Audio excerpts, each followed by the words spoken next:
Welcome to the Wickedly Smart Women podcast, featuring stellar conversations with emerging and established wickedly smart women.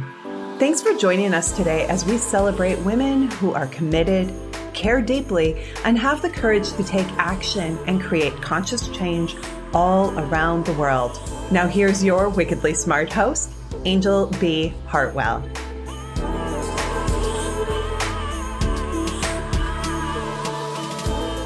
Welcome to another episode of the Wickedly Smart Women podcast, where we celebrate wickedly smart women and provide our listeners with a wealth of wisdom, along with immediately actionable steps to be smarter, spunkier, and more successful in their impact and their leadership. This is your host, Anjel B. Hartwell, and today we welcome our special guest, Amy Robeson.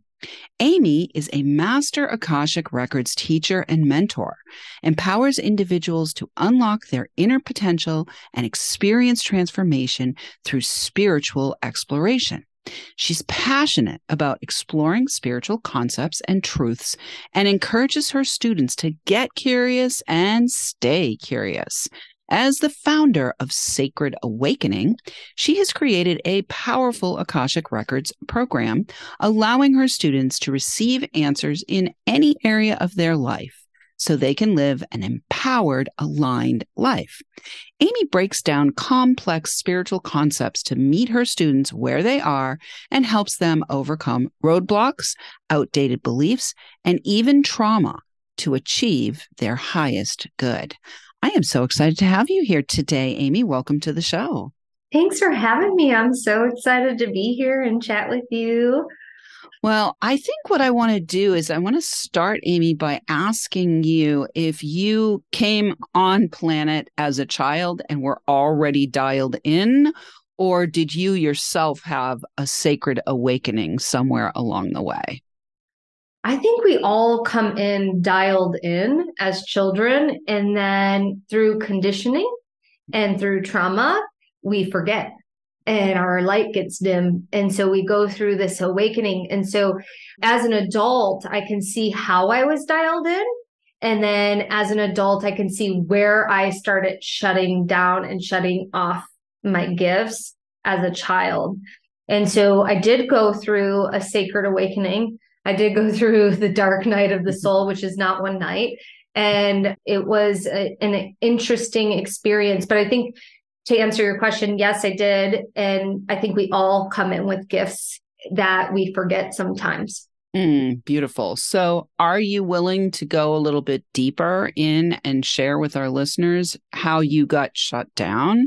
Because I think that might be helpful for them. Yeah, absolutely. So I grew up in a household where we walked on eggshells. My stepdad was a severe alcoholic and had his own trauma and demons that he was dealing with.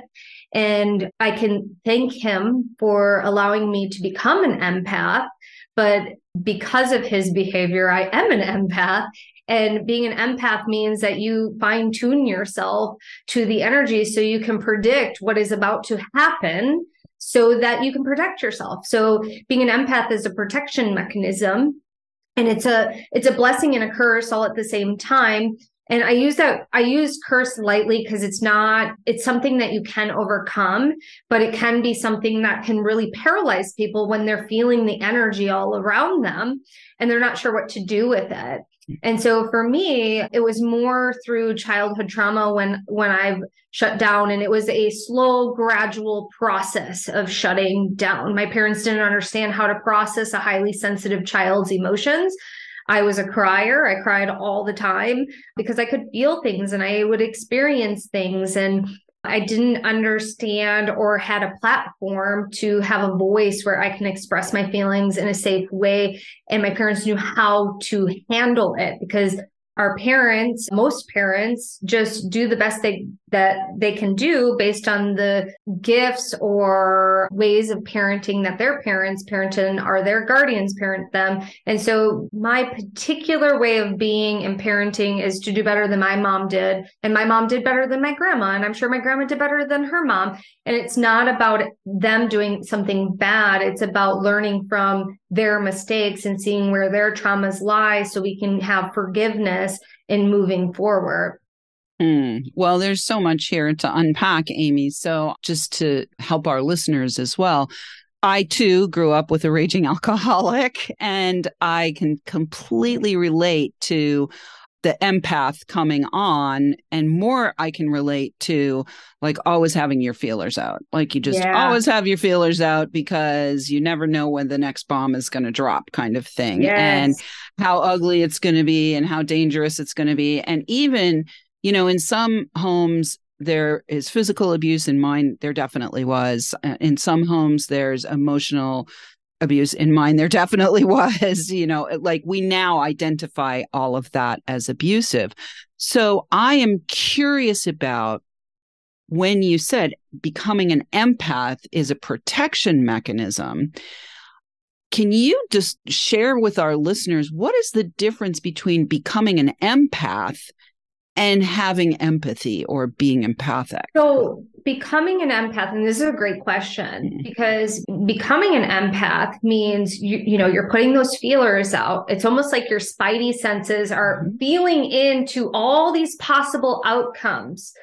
And these possible outcomes that could hurt you, that could set you back, that could be catastrophic or amazing, because we can also fill into amazing possibilities too, where having empathy, you can see and be sincere that you feel sorry for that situation or that person or that experience, but you're not taking it on. You're not carrying it around and processing other people's emotions, because becoming an empath as a child in a household similar to mine and yours, or other versions of that household, what you end up doing is you end up processing the guardian, the parent figure's emotions, and you process them because they're not in a place to process them. And so it's almost as if you become their savior, even if you're not willing to become their savior. You just do it automatically because you got to figure out a way to survive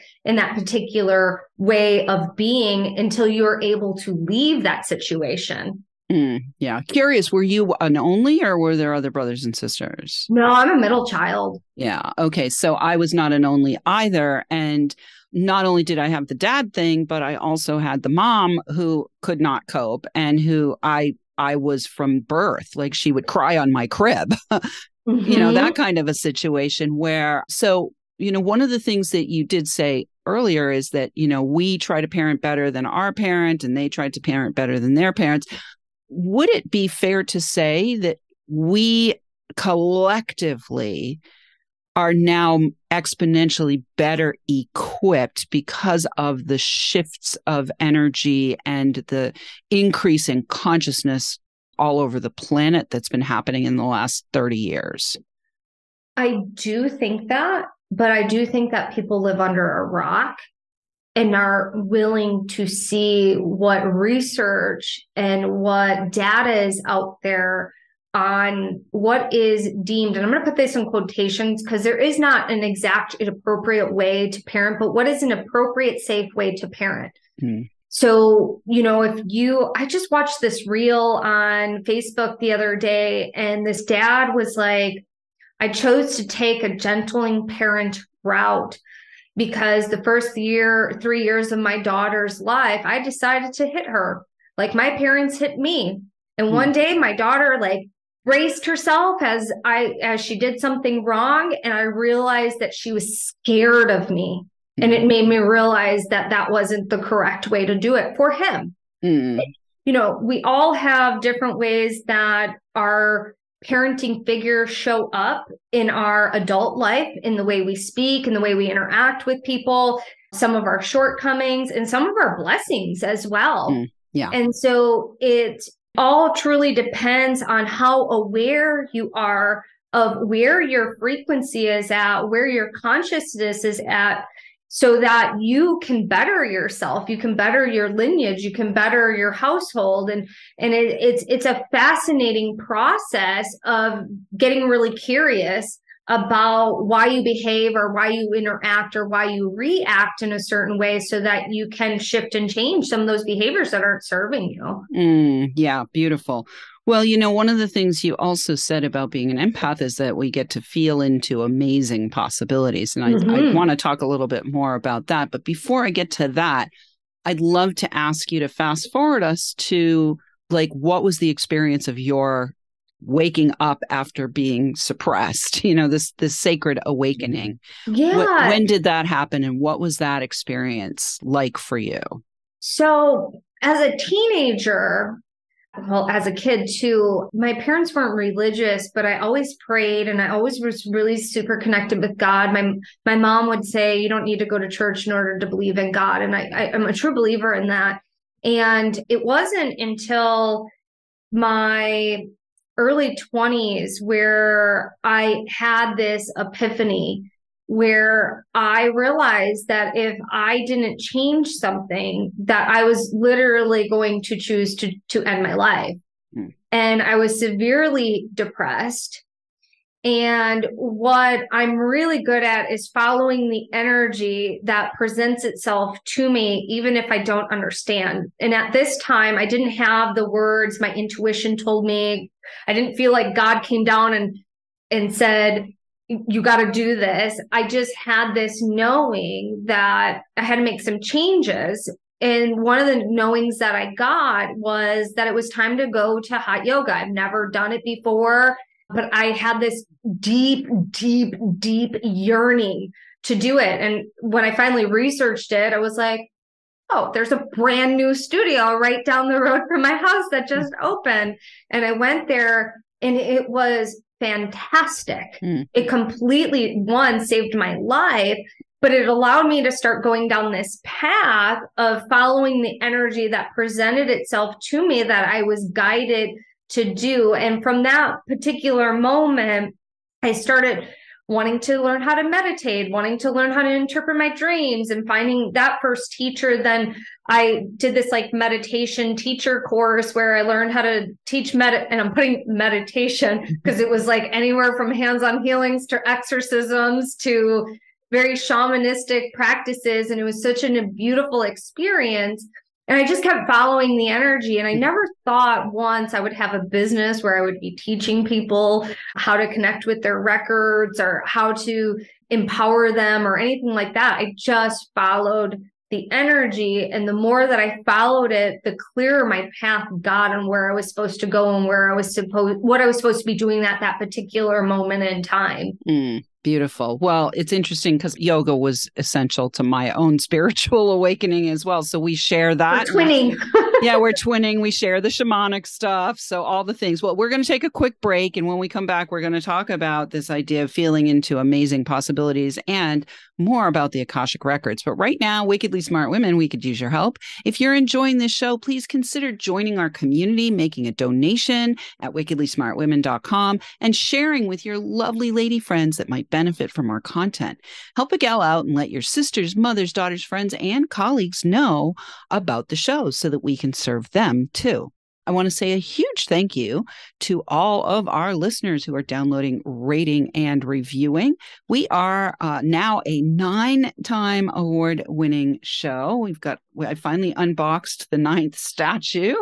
So we're really excited about that and grateful for everyone around the world who's downloading and listening. We're going to say a shout out today to our listeners in Bermuda, Mongolia, and Togo. And we will be right back with Amy Robeson.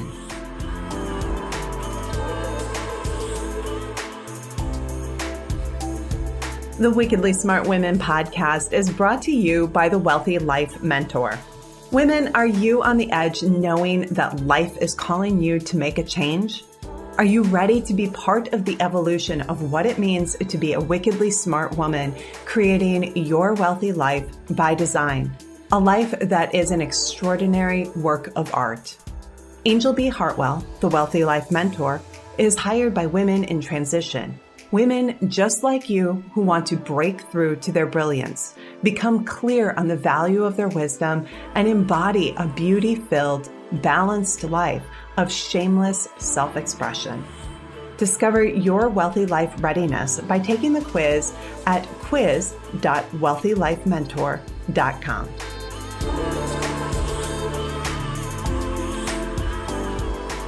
And we are back with Amy Robeson. You can find out more about Amy and all of the wonderful things that she teaches and ways that she serves at theamyrobeson.com. We will have that link for you in the show notes. So, Amy, before we went to the break, we were talking a little bit about your spiritual awakening and how, your childhood actually programmed you in certain ways to be an empath, right? And to be able to feel the energy, to literally feel where is the flow going and to follow that flow. And one of the things you mentioned is that it not only allows you to be on alert for where things can go sideways, it also allows you to feel into amazing possibilities. So I'd love to have you share a little bit about how you feel into amazing possibilities yourself and how you help your clients to do the same. Yeah, what a great question. So for me, one of my favorite spiritual tools to feel into the energy is meditation. It's free. Anybody can do it. Another one of my other favorite tools to fill into future possibilities and the infinite possibilities that we have access to is the Akashic Records. And for anybody that's listening that doesn't know what the Akashic Records are, they're a field of infinite possibilities. Every word, deed, thought from the moment your soul is incepted is recorded inside of the Akashic field. You can tap into the Akashic field, open up your Akashic Records and speak to the guardians, the masters, the teachers, the loved ones of your records and receive love and guidance and support in any and all of areas of your life. And that includes the past, the present, and the future. And I love the Akashic Records because it allows me to get curious about possibilities of what I'm wanting to manifest, the stepping stones to take to allow that to manifest into my reality, and also get curious about why I might not be taking action on those things because there might be fears or behaviors or conditionings or mistruths or protection mechanisms that are put in place from previous experiences that are preventing me from taking action. And so I can tap into that and explore what that looks like. The guardians are really helpful because they're always approaching everything from a place of love.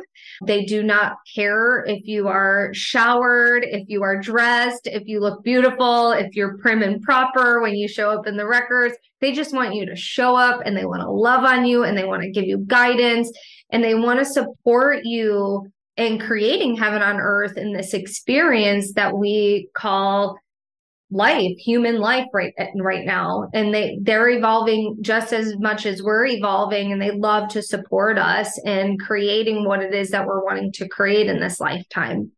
Beautiful.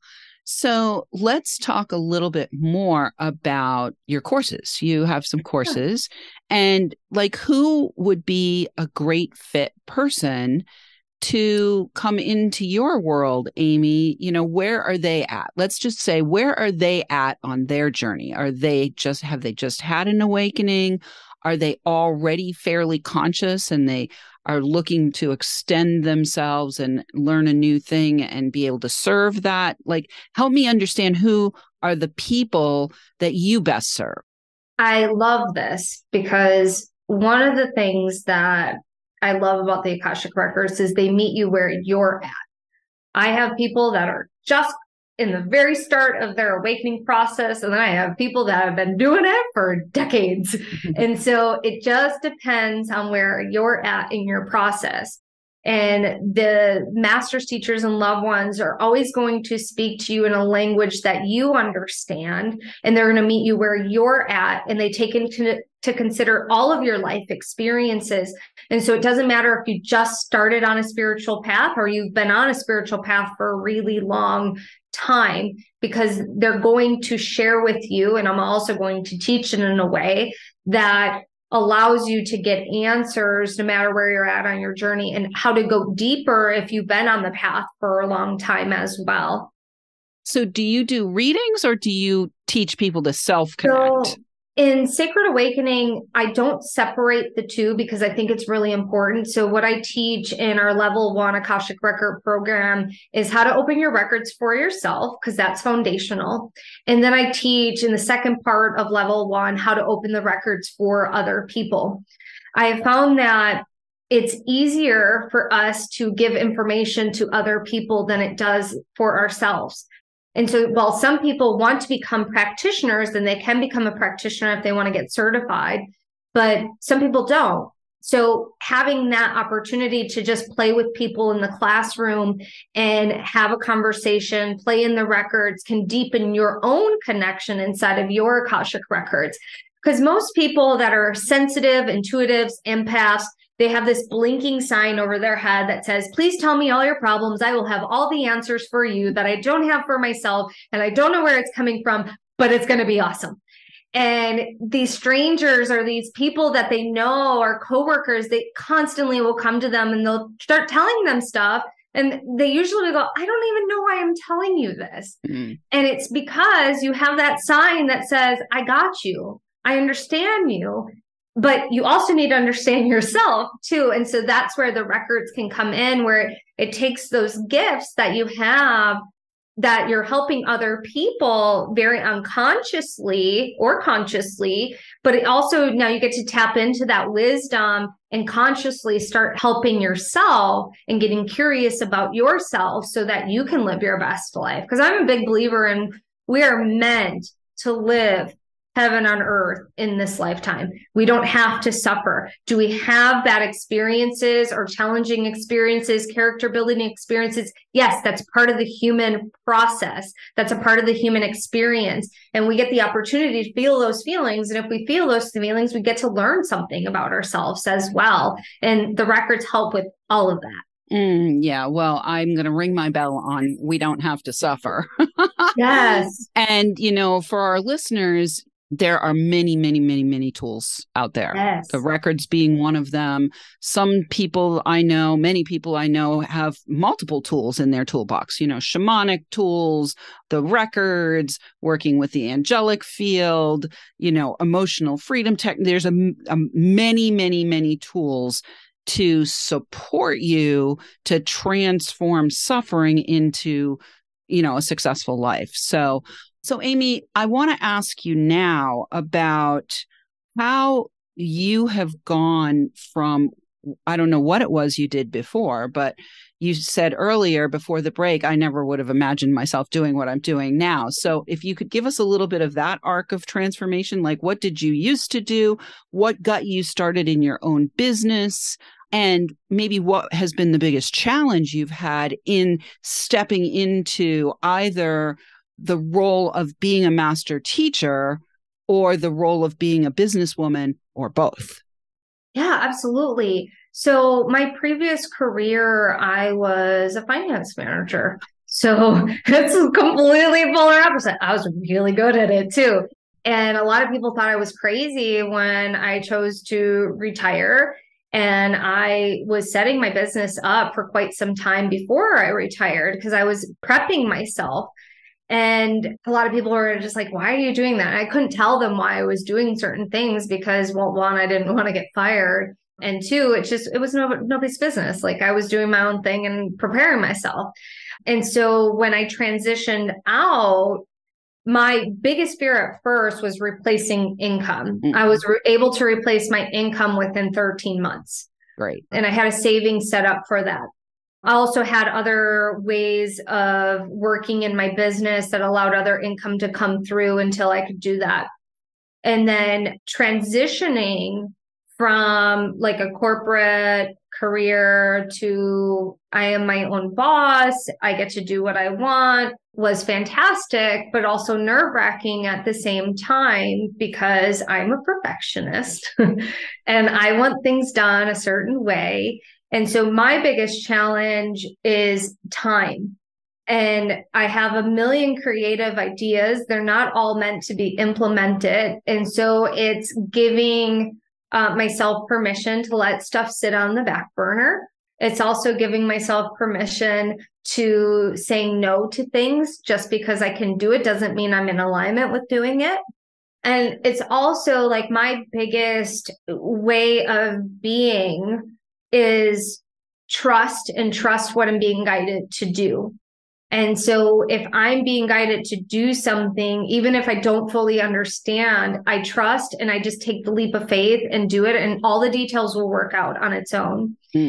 And when I don't trust and I overthink about it, I end up getting myself into trouble of over obligating myself to projects that I don't need to be doing. And then once that project's done, I'm like, not doing that again. I've learned my lesson. But being an entrepreneur, you wear many, many, many, many, many hats. And if you're building your business, team is so important, because team allows you to work only in your genius zone and allows you to focus on the areas that you want to focus. But that's not ideal sometimes in the beginning for some people. So for me, like, having a team now has been like one of the best things that's been amazing, but it comes with its own challenges as well. So there's always a flip side to the coin. Sure. But I could not imagine my life any differently. My previous career I was in for a decade, I told myself that I was not going to go past that, and I didn't. And then I've actually had my business for 10 years now, but I've been full time in it for 8. And so it's been really, like, I was talking with my brother-in-law the other day. I'm like, I'm closer to the amount of time that I was in my previous career, and I feel like a baby still. I feel like I'm just getting started, which tells me that I'm just scratching the surface on what's to come and what's wanting to be birthed. And the beautiful thing about having this type of business is I get to create what I want to create. And if I'm bored with something, I can ask myself, why am I bored with it? And what does my soul really want to create? And that's a good thing within anything. Like, what does your soul want to create? Because you can go out and create it. We live in a great time where we have so many resources at our fingertips, and it's so cool. It is so cool. Well, we are at the end, Amy, and it's been a pleasure talking to you. We do have many, many resources. So ladies, if you have been inspired either to get guidance through getting connected to the Akashic Records and learning from Amy, or if you've been inspired by some of the things that she's done in her own life and business to really take the gifts that are inherent in you and convert them, I call it convert your wisdom into wealth, then I highly recommend that you get in touch with Amy so that she can share with you the ways that you can get even more support, because I think more support is better, whether it's I call it the upstairs team or the on the ground team. The more support we can get, the better. So thanks so much for being with me, Amy. Listeners, we love feedback. Please let us know what you think of today's episode. Go right now to wickedlysmartwomen.com to join our community, share your takeaways, ask questions, or submit guest suggestions. Thanks for tuning in. Keep your ears open. And remember, you are a wonderful woman.